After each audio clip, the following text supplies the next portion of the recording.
Hi everyone, Charles here. Today we're going to do a quick video on finding unauthenticated Redis assets that are visible externally using Shodan. This video is going to be a little different compared to the other ones. It's going to be a two-part series, meaning we're going to learn how to search for Redis in Shodan and find ones that do not have any credentials, but I'm also going to show you what to do after finding one. All right, so with that being said, let's go ahead and get started. So by default, Redis is hosted on port 6379 unless it gets changed. We talked about it on our previous videos, multiple things being changed, might not be on the default port or so on and so on. So you can start your search based off of that first. Not only that you can do a search based on this default port, but you can also do it on the product. So let's compare the two, right? On here on port 6379, we have about 700,000 plus results. Now, if we look into the product search, we have about 256,000 plus total results. So why is there such a difference in search results, right? Well, for one, the port we just used could be used for something else, where product is just looking for Redis products, right? Now let's go back to the port search real quick. If we scroll down a little bit, on the left hand side, what you can see is other products, and that's the main key value right here. Port 6379 could be hosting IP camera, OpenSSH, VNC, Home Assistant, and so on, right? There could be multiple products compared to when we're just doing the product search. You can see it on the top value that we're getting in this port search is that Redis key value store is on the top product. You can also do a search by saying products Redis key value store. That's another way to search. But right now, for this video, we're just going to do it on product Redis, and then we'll take it further from that point on. So now let's take a look at the banner. Let's see how we can find no authenticated or unauthenticated Redis assets in Shodan. You can already see that I have no auth highlighted. This message right here, no auth authentication required, it means that for this Redis instance, if you do try to connect to it, you should try to have some sort of credentials, whether you're trying to brute force it or not. But the main key point to this is if you try to connect to this Redis instance using a Redis CLI, it will ask for authentication, or you won't be able to connect without authentication. So that's the main key value. So what we're going to do is we're going to use that minus or that dash sign, right?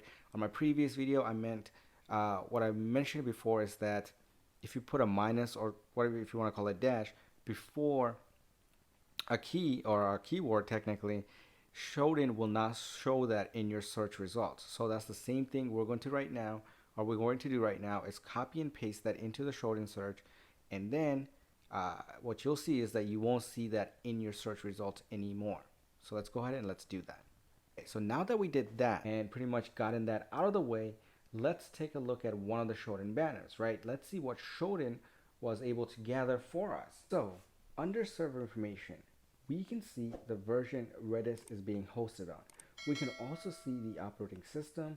We also see that it's a standalone Redis database.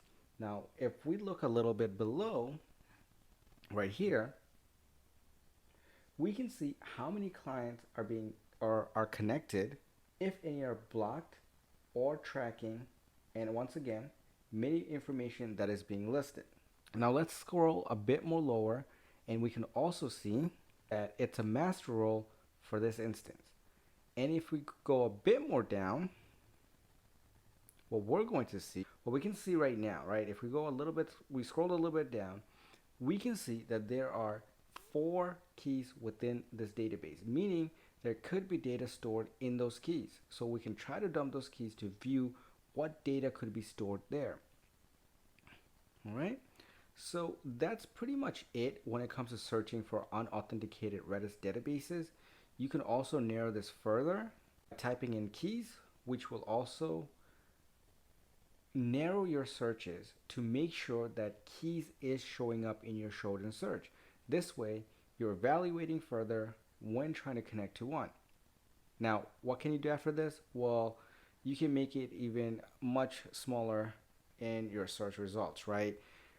In the previous videos, I showed you that you can actually base your search off of organization, country, even the version if you're looking for a particular one, right? What I mean by that is that, let's say you're looking for a particular version, you have something in mind, or you don't, but you want to see that particular version, you can also do a search based off of that.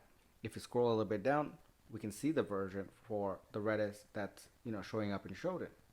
In this case, we have multiple versions. The top one is a 6.2.6, then you have the 3.0.504, and so on and so on, right?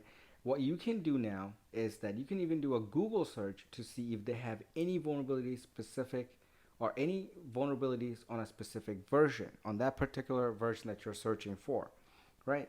So that's what you can do to even get it further. So if you're doing bug bounty and you're trying to do a search on, on an organization, and that organization has Redis, your search could be based off of that org. You can take a look on the left side. You can see that there's DigitalOcean, Amazon, Tencent, and so on. So you can take a look at those organizations, see how many Redis they have. The search results are already there. How many total results there is for a particular organization. You can also do it by port. At this point, you're like, what? I'm just going to narrow it down by, let's say, 9080 or 49153. Let me see what they have in there. What organization is hosting on those ports? You can even do it by that.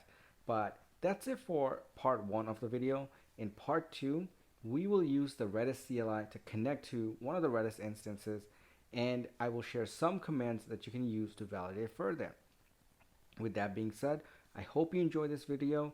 Subscribe for part 2 if you have not done so already, and I'll see you all on the next video.